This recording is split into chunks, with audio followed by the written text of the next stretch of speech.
Yo, what's good, fam? You ready to hear about the muscle cars that had American drivers shook? I'm talking about the Aussie muscle cars. These weren't just any cars. These were straight-up beasts that could even make Mustangs and Camaros break a sweat. Today, we're diving deep into the legends that came out of Australia and flipped the script on the muscle car game worldwide. So buckle up, this is gonna be one wild ride. Alright, picture this. It's the late 1960s, early 70s. American muscle cars are everywhere. Chevelles, Chargers, Mustangs, you name it. Detroit was flexing hard, but down in Australia, they weren't just watching. Nah, they were building something fierce. Cars that weren't just competing, they were out to dominate. First up, we gotta start with the Ford Falcon GT Phase 3. Why? Because this was the car that put Australian muscle on the map. Back in 1971, it was the fastest four-door production car in the world. Think about that for a second. In a time when American muscle cars were ruling the streets, this Aussie sedan was out here blowing minds. It was rocking a 351 Cleveland V8 under the hood, pushing out over 300 horsepower. It could hit speeds over 140 miles per hour, and that wasn't just in a straight line. This thing dominated on the racetrack too, particularly at the Bathurst 1000, Australia's legendary endurance race. And get this, the Falcon GT Phase 3 was so fast, the Australian government tried to ban it from public roads, saying it was too dangerous. That's when you know you've built something crazy, when the government's like, yeah, this is too much. But that only made the car more legendary. But don't think Ford was out there alone. Holden Ford's biggest rival in Australia was coming in hot with their own muscle monsters. Enter the Holden Monaro GTS 350. This was Holden's answer to the Falcon GT, and it didn't disappoint. The Monaro had a 350 cubic inch V8 engine, giving it serious muscle to go head-to-head with anything coming out of Detroit. But here's the thing. The Monaro didn't just have power, it had style. This was the kind of car you'd pull up in if you wanted to turn heads, but you could also back it up when the light turned green. The Monaro wasn't just a street legend, it also made waves on the racetrack. It was a strong contender at Bathurst, proving that Holden could build cars that were just as tough as they were fast. The Monaro GTS 350 wasn't just about brute force, it was about balance, handling, and performance. Now let's talk about one of the most underrated Aussie muscle cars ever built, the Chrysler Valiant Charger R 49. This car, it didn't come with a V8 like the Falcon or the Monaro. Nah, it had a straight 6 Hemi engine, but don't sleep on that.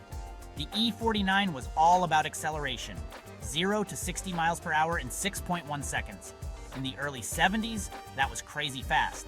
This car had one of the best power-to-weight ratios of any muscle car at the time, and it could absolutely fly down the track.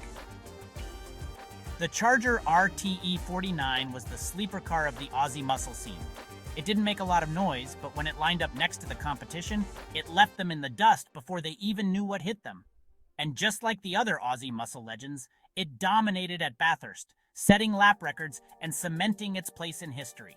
But wait, we're not done. There's another Holden that you can't leave out when talking about Aussie muscle, the Holden Torana SL 5000. This car was a game changer. Smaller and lighter than the Monaro, but still packing that 5-liter V8 under the hood. The Torana was built for speed and agility, making it a real contender on both the streets and the track. This car became a Bathurst legend in the mid-70s, especially when Holden introduced the L34 upgrade, giving it even more firepower and turning it into a real monster on the track. The Torana wasn't just fast, it was versatile. It was smaller than its American counterparts, but that made it quicker in the corners and more agile in tight spots. At Bathurst, where endurance and handling were just as important as speed, the Torana proved itself as a true racing machine. And while we're on Bathurst, let's take a second to talk about the Ford XB Falcon GT Coupe, the car that would later become famous as the Mad Max car. Before it became an on-screen icon, the XB Falcon GT was already a legend in the streets and on the track. With its 5.8-liter V8 engine, this car could reach speeds over 136 miles per hour. It was big, it was bold, and it had the power to back up its aggressive looks. And of course, it was tough as nails, built to handle the rough roads of Australia while still tearing up the competition at Bathurst. But Aussie muscle didn't stop in the 70s. Fast forward to the 80s, and Holden kept pushing the limits with the Commodore SS Group ASV.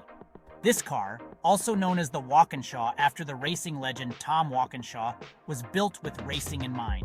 It had a 5-liter V8, and it was all about aerodynamics, with a wild body kit that looks straight out of a race car's dream.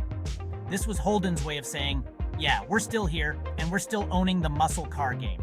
And then we get to the modern era. The HSV GTS is the car that proves Aussie muscle is still alive and well. With a supercharged 6.2-liter V8 engine putting out over 630 horsepower, the HSV GTS is a monster. This car can go head-to-head with the best modern muscle cars from around the world, and it does it with that same Aussie toughness that's been in their DNA since the 70s. It's the ultimate evolution of the muscle car, with all the tech and power you'd expect from a modern performance machine. So why did these Aussie muscle cars make American drivers so nervous? It wasn't just the horsepower, it was the attitude. These cars weren't built for smooth highways or show. They were built to handle the toughest roads, the most grueling races, and they did it with an edge that was all their own. Whether it was Ford, Holden, or Chrysler, Aussie muscle cars brought a new level of unpredictability and raw power that set them apart from their American cousins. And let's not forget Bathurst. If you haven't heard of it, Bathurst is the ultimate proving ground for Aussie muscle cars. The Bathurst 1000 is a 1,000-kilometer endurance race that pushes cars and drivers to their absolute limits. It's not just about speed, it's about handling, durability, and the ability to survive the toughest racing conditions imaginable. Year after year, Aussie muscle cars like the Falcon GT, the Monaro, and the Torana dominated at Bathurst, proving they weren't just fast, they were built to win. Here's something you might not know. Even today, collectors from around the world are still hunting down these Aussie legends, especially in America, where people are importing them because they've realized these cars are something special. They're not just a piece of history, they're a statement. They represent an era when cars were built for performance, not just for looks. These Aussie muscle cars weren't trying to be flashy. They were built to handle the toughest roads, the hardest races, and the wildest conditions. And they did it better than anyone else. So fam, if you're feeling this deep dive into the Aussie muscle car scene, you know what to do. Hit that subscribe button like you're slamming the gas on a Falcon GTHO. We've got more stories, more legendary cars, and more fire content coming your way. You don't want to miss what's next, trust me. Until next time, keep those engines revving, and remember, it's not just about the car you drive, it's about the muscle behind it. Peace.